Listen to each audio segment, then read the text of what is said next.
Previous year question paper 10th CBSE மேக்ஸில் நம்ம 7th question பார்க்குறோம். இப்போ கொஸ்டினில் என்ன கேட்டிருக்காங்கன்னா, if probability of winning game வந்து பின்னு சொல்லிட்டாங்க. வின்னிங் கேமோட ப்ராபபிலிட்டியை பின்னு சொல்லிட்டாங்க. என்ன கேட்டிருக்காங்கன்னா, ப்ராபபிலிட்டி ஆஃப் லூசிங் கேம் அதை வந்து நம்ம எப்படி சொல்லுவோம்னு சொல்லியிருக்காங்க. ஸோ ஃபஸ்ட்டு வந்து ப்ராபபிலிட்டினா என்னென்னு தெரிஞ்சுக்கலாம். ஃபார் எக்ஸாம்பிள், இதுக்கும் இந்த சம்முக்கும் சம்மந்தம் கிடையாது, சும்மா ப்ராபபிலிட்டினா என்னென்னு தெரிஞ்சுக்கோங்க. இப்போது ஒரு கூடை இருக்குது, அதில் கலர் கலராக பால்ஸ் இருக்குதுன்னு வச்சுக்கோங்களேன். ஃபார் எக்ஸாம்பிள் இதில் ஒரு 3 ரெட் பால் இருக்குது.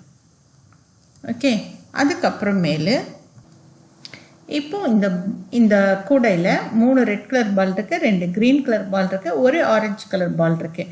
இப்போ இதுக்கான ப்ராபபிலிட்டி எப்படி சொல்லுவோம் அப்படின்னா, மொத்தம் பால் எத்தனை இருக்குது அப்படின்னு பார்த்தீங்கன்னா 6. ஓகே, டோட்டல் பால்ஸ் வந்து 6 இருக்குது.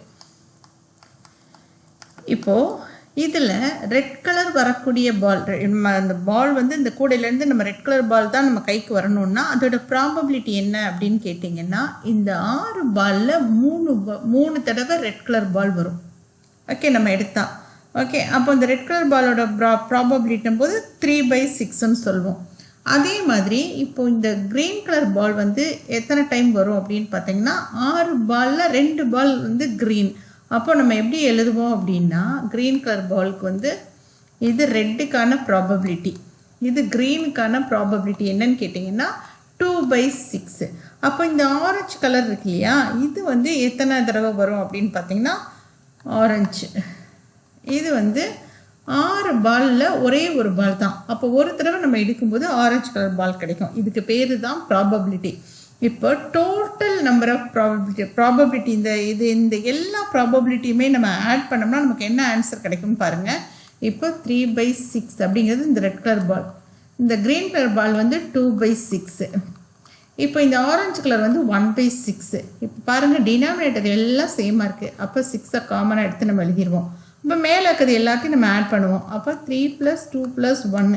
இப்போ இது எல்லாத்தையும் ஆட் பண்ணால் நமக்கு என்ன கிடைக்கும்? 6 கிடைக்கும். ÷ 6. அப்போ அடித்து கொடுத்தோம்னா 1. அப்போது இந்த ப்ராபபிலிட்டியோட சம், 2 ப்ராபபிலிட்டியும் ஆட் பண்ண, மொத்த ப்ராபபிலிட்டியும் நம்ம ஆட் பண்ணோம்னா நமக்கு ஆன்சர் கிடைக்கிறது 1.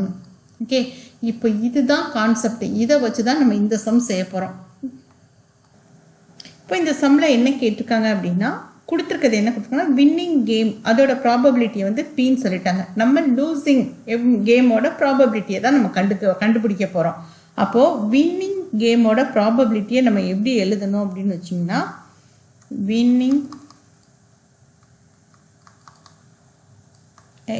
கேம், இந்த ப்ராபபிலிட்டியை நம்ம எப்படி வச்சுக்கலாம் அப்படின்னா ஈன்னு வச்சுக்கலாம். அப்போ லூசிங்கை நம்ம எப்படி வச்சுக்கலாம்? இல்லாட்டி லூசிங் சொல்லலாம், இல்லாட்டி நாட் வின்னிங்னு சொல்லலாம். ஓகே, லூசிங் எ கேம் இதோட ப்ராபபிலிட்டியை நம்ம இ பார் இல்லை இ டேஷ்ன்னு சொல்லிக்கலாம். ஓகே, இப்போது இந்த ரெண்டுமே ப்ராபபிலிட்டி தானே, இந்த 2 ப்ராபபிலிட்டியும் நம்ம ஆட் பண்ண போகிறோம். அப்போது P of E plus P of E dash, இது ரெண்டையும் ஆட் பண்ணால் நமக்கு என்ன ஆன்சர் கிடைக்கும்? டோட்டல் ப்ராபபிலிட்டியை ஆட் பண்ணோம்னா நமக்கு ஆன்சர் கிடைக்கிறது 1. இப்போது வின்னிங் ப்ராபபிலிட்டி அவங்க என்னன்னு சொல்லிட்டாங்க? பின்னு சொல்லி கொடுத்துட்டாங்க. ஓகே, அப்போது இந்த P ஆஃப் இன்றதை நம்ம பின்னு மட்டும் போட்டுக்கலாம். இப்போ இது தானே லூசிங் கேமோட ப்ராபபிலிட்டி, இதை நம்ம அப்படி எழுதிக்கலாம் = 1. இப்போ நமக்கு தேவை இதுதான், லூசிங் கேமோட ப்ராபபிலிட்டி தான் நமக்கு தேவை. அப்போது வின்னிங் கேமோட ப்ராபபிலிட்டி இந்த சைடு வரும்போது என்னவாகும்? 1 - Pன்னு கிடைக்கும். ஸோ இதுதான் இந்த சம்மோட ஆன்சர். அப்போது டி, ஆப்ஷன் டி தான் இந்த சம்மோட கரெக்ட் ஆன்சர். ஓகே, இதே மாதிரி டெய்லி நீங்கள் 10th CBSE மேக்ஸோட ப்ரீவியஸ் இயர் கொஸ்டின் பேப்பரில் சால்வ் பண்ண கொஸ்டின்ஸ் பார்க்கணுன்னா இந்த சேனலை சப்ஸ்கிரைப் பண்ணி வச்சுக்கோங்க.